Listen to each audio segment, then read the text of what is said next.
स्वास्थ्य के प्रति जागरूकता लाने के लिए खास प्रोग्राम में आपका स्वागत है।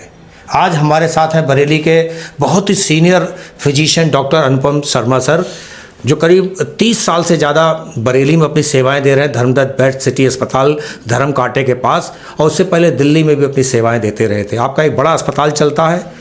आज इस प्रोग्राम के तहत एक खास किस्म की बीमारी जो घुन की तरह व्यक्ति को खोखला कर रही है, और डायबिटीज़ जिस या शुगर के रूप में इसे पहचानते हैं, वो डायबिटीज़ क्या है, कैसे फैलती है, उसका क्या है कारण और क्या है निवारण, कैसे हम उस पर कंट्रोल कर सकते हैं, इन तमाम विषयों पर बात करने जा रहे हैं डॉक्टर अनुपम शर्मा सर से। सर नमस्कार, आपका स्वागत है। हमारे दर्शक सर आपको देख रहे हैं, क्या बताना चाहेंगे सर डायबिटीज़ के बारे में, कुछ जो हमारे अवेयर हो पाए दर्शक। नमस्कार गंभीर जी, और आपके श्रोताओं को भी मेरा बहुत बहुत नमस्कार। मैं पहले तो ये बता दूं कि डायबिटीज़ एक लाइफस्टाइल डिसऑर्डर है, यानी कि आपके जो खान पान और आपकी जो वर्जिश की जो बैलेंस है उसमें कुछ टकराव हुआ, और दो तरह की हो सकती है। या तो हमें बचपन से ही इंसुलिन नाम का जो हमारे अंदर एक मॉलिक्यूल बनता है वो बनता ही ना हो, या उसकी कमी हो। दूसरा, हम इतना वज़न बढ़ा लें कि जो हमारी इंसुलिन बनती है 30 यूनिट हमें प्रतिदिन आवश्यकता पड़ती है, वो उसके लिए काफ़ी ना बैठे। इन दो तरीके से इसको हम टाइप 1 या टाइप 2 का नाम दे देते हैं। और अब ये जो नई चीज़ जुड़ गई है हमारे इस समाज में इस वक्त, वो है maturity onset diabetes of young, यानी बच्चों में शुगर की बीमारी की शुरुआत।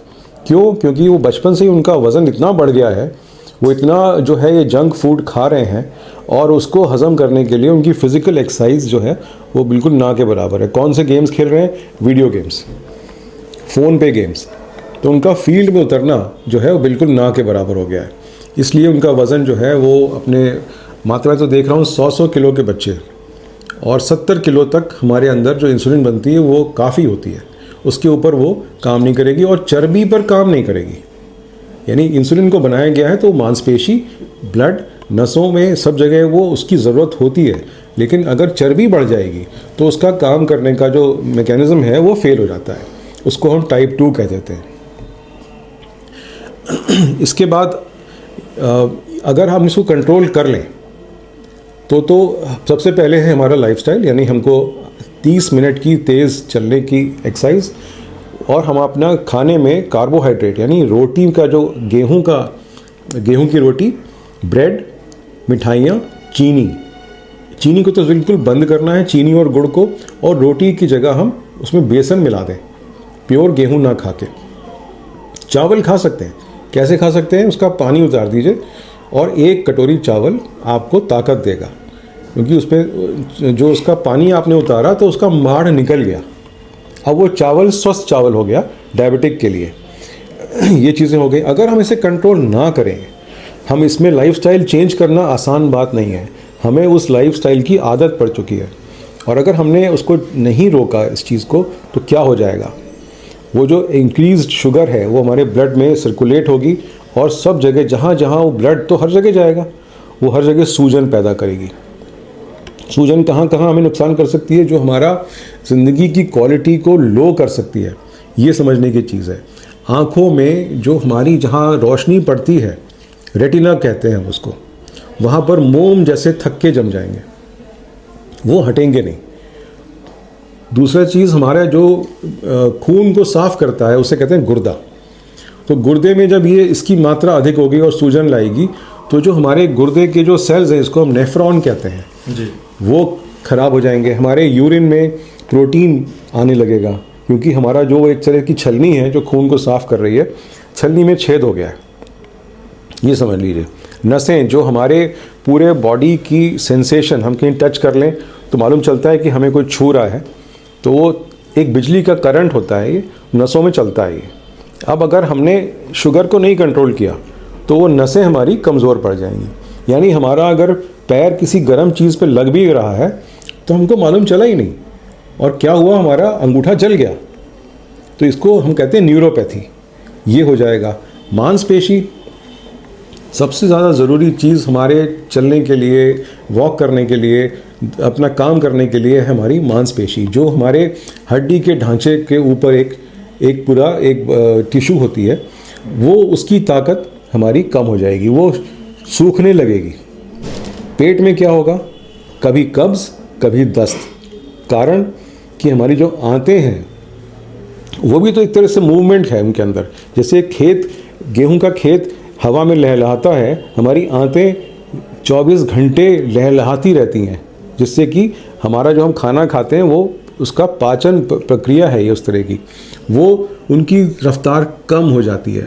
उससे क्या फ़र्क पड़ेगा, कब्ज़ रहेगा व्यक्ति को, गैस बनेगी और उसको जो है उसका जो पाचन क्रिया है उसमें बहुत बड़ा बदलाव आ जाएगा। तो उससे भी उसका वज़न जो है वो कम होगा और जो पौष्टिक तत्व हैं वो उसको कर नहीं पाएगा। सर, हम जानना चाहेंगे कि डायबिटीज़ से बचने के लिए हम अपनी दिनचर्या को कैसे नियमित रखें, सुबह उठने के बाद क्या करें, खान पान हम दोपहर तक कैसे रखें, शाम को जो लोग आजकल टीवी, मोबाइल और तमाम गैजेट्स रात के 2-2, 3-3 बजे तक बच्चे भी देखते रहते हैं, बड़े भी देखते रहते हैं, क्या इससे भी कुछ दुष्प्रभाव पड़ेगा, इससे डायबिटीज़ को प्रेरणा मिले, प्रेरित होगी डायबिटीज़, क्या होगा इससे कुछ लाइफ स्टाइल में? देखिए, सबसे पहले तो आपकी वर्जिश 30 मिनट कम से कम आप चलें। और हमारे अंदर जो एक नाम दिया गया योग में, सूर्य नमस्कार, मुस्लिम्स में यही चीज़ है नमाज, हमारे आसन उनकी नमाज है। तो आपको 5 बार कम से कम सूर्य नमस्कार यूट्यूब में देख के और उसकी प्रैक्टिस करनी चाहिए। बड़ा आसान है, अपने बेडरूम में हो जाता है। सर्दी गर्मी बारिश से कोई इसका मतलब नहीं है, कोई स्पेशल कपड़े नहीं खरीदने, बस एक गद्दा बिछाना है ज़मीन पे। 5 बार करें और अपने सारे जोड़ों को सुबह सुबह और मांसपेशियों को स्ट्रेच कर लें।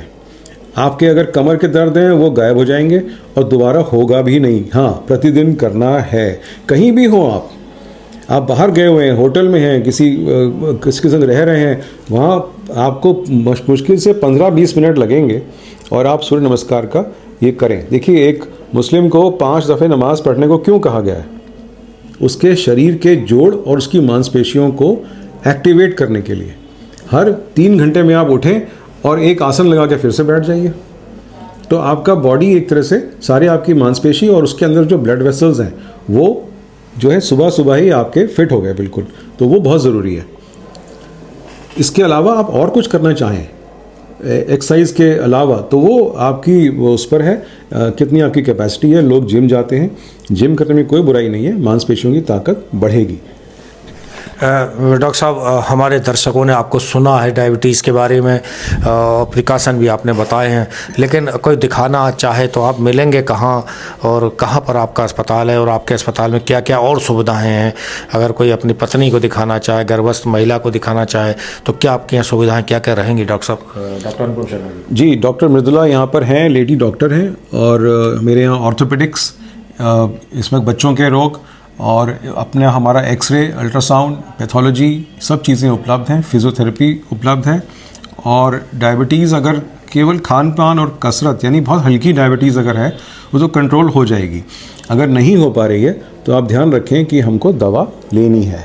दवाएं कई तरीके की आ गई हैं और आप ये मान लीजिए कि अगर थोड़ी भी इंसुलिन बन रही है शरीर के अंदर, जो 30 यूनिट चाहिए, अगर 15 भी बन रही है, दवा कारगर होगी, प्रोवाइडेड कि आपने चीनी और गुड़ नहीं खाया।